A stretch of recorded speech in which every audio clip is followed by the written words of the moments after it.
G'day Bomber fans, the mid-season draft is under a week away. It's really crept up on us and we have an open list spot in it which we will soon be using to draft another player to the club. Matt Rosa recently came out on the Gettable podcast and said we will be exercising our mid-season draft options and taking a new player into the club. So today I've yet again tried to help out the fans and give us a little insight into the current pool. I've highlighted a bunch of players from different positions in the hopes to familiarise myself and you guys with the options available.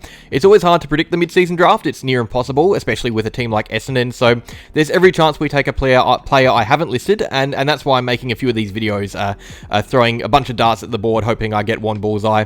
I have already done one the other week, so check that one out. I will probably do one next week as well, but today I'm going to highlight some more players to talk about, so let's get into it. Here are the some mid-season draft targets for the Bombers. Now, I'm going to quickly say I'm not going to highlight the very best players of the bunch because our pick is quite late. We are second on the ladder at the time of filming, which is great, but it of course means we will be second to last choosing for the first round, so we will have whatever is left over. Hopefully some gems sneak their way through, but I'm not going to bet on it, so I've tried to include as few top tier players in the pool as possible. Let's just get into it. Alrighty, starting with a guy who raised eyebrows recently. He was just named best on ground in the state clash between South Australia and Western Australia. Jez McLennan. He is currently playing at Central Districts in the Sandful. He came from Gold Coast, didn't get a look in there. He was delisted in 2022, so he has a bit of experience in the AFL industry. He was a first round draft pick, but just couldn't get going. He's since flourished though, playing really good footy in South Australia, averaging over 20 touches a game off halfback. He spends some time in the midfield as well. I think that's what you get with McLennan is, one, is a guy full of confidence right now. He's been praised in a pretty high stakes game, and two, you get a guy who can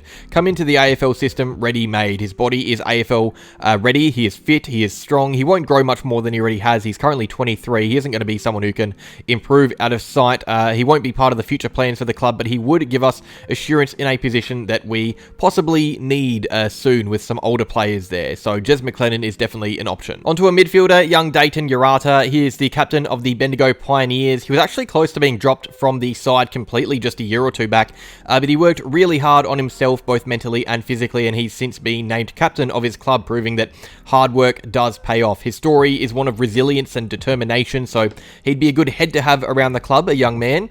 He isn't a huge ball winner, but he does make it count when he has the pill in his hands. He spent his time splits his time between the midfield and forward line a little bit, so he has a bit of versatility, which is always good. I think the promising thing with Dayten is that he still hasn't put it all together yet. There probably is another level that he could go to, which is why some clubs could be keen. He is hard at it, he's young, clubs will be thinking about possibly selecting him, you would think. Alrighty, key forward time, Noah Howes, another one currently playing in South Australia. He is at South Adelaide and is their scorer there. He's a big marking target, not too tall, 196 centimetres, but I don't think he would be done growing just yet. Still under 20. He's a really good contested mark. He's had some really impressive matches already at league level. Kicked 9 goals from his 6 games, averages a couple of contested clunks a game as well, which is really good. He has had a fair share of injury problems. It's mainly why he hasn't been considered for the draft yet last year, but he's really made himself known now that his body is holding up. He's one of the better key forwards going around looking for an AFL list spot right now in this mid-season draft. He can be used for the future, put in the forward line in the reserves. I doubt he gets taken by us, as we already have Nate Caddy waiting in the wings though. Another former AFL player, Trent Bianco. You might remember him from Collingwood. He was delisted last season, played 23 games for the Pies. Bianco was unlucky not to play more at Collingwood. He had to break into a grand final winning team and couldn't. He is a midfielder, an outside runner. He himself has said he is primarily a wingman, despite being used in defensive roles at AFL level. He's a very clean ball user. He's a great runner. He's improved his attacking game since playing for Footscray in the VFL. He's had some really nice games where he's managed to hit the scoreboard, which we didn't really see at AFL level. He only kicked 8 goals and 7 of them came in his first season.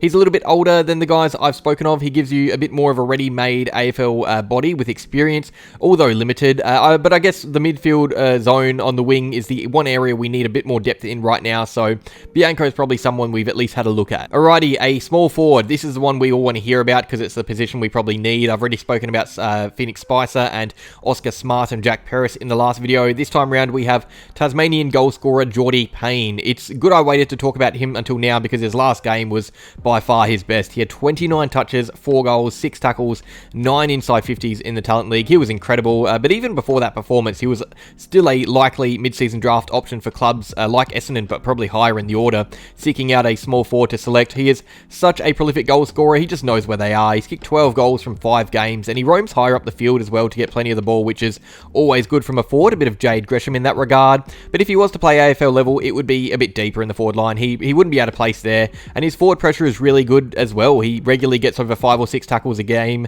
and it's usually in the middle of zones in the ground, but he can apply that same heat inside 50 where he is no stranger to play. I like this kid a lot. There are a few good small forwards floating around. This one is probably gone before our pick though, but if available, I'd love to see us take him. I'm going to quickly chat about a ruckman. I really don't think we would select one. We already have Nick Bryan struggling to get games and Vigo Vicentini developing in the reserves, but apologies if I mispronounce this. Ajang Kuol Mun, or Mun. He is an athletic ruck currently playing at Geelong in the VFL. It's been a big club for the mid-season draft because Ajang is not even their main ruck. He is stuck behind Joe Pike, who is also set to be taken in the mid-season draft, but he has shown plenty to like already. He's been invited to a medical by the AFL, meaning he is viewed as a potential target for clubs.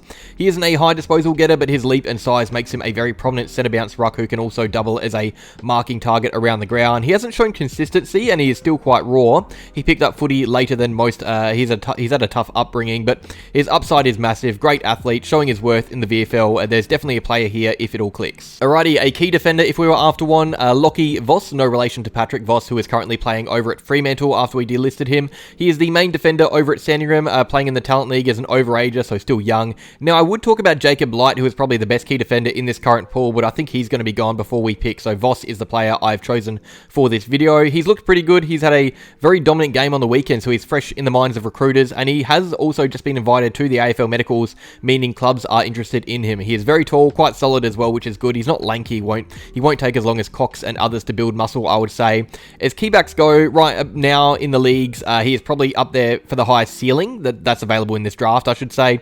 He wouldn't be used anytime soon, but could potentially be a player down the line. And finally, another guy looking to come back into the AFL setup, Matt Ling. He is a 25-year-old midfielder utility. He can play a few different roles. He's lightning fast. He's got a really good left boot. He was actually a very hyped player, drafted in the first round a while back, but his time in the AFL wasn't great. He was only played a handful of games for the Sydney Swans before being delisted and moving around in state leagues. He, like McLennan, who I spoke about at the start of the video, played in the state clash between South Australia and Western Australia and impressed there. Ling is currently playing in the SANFL.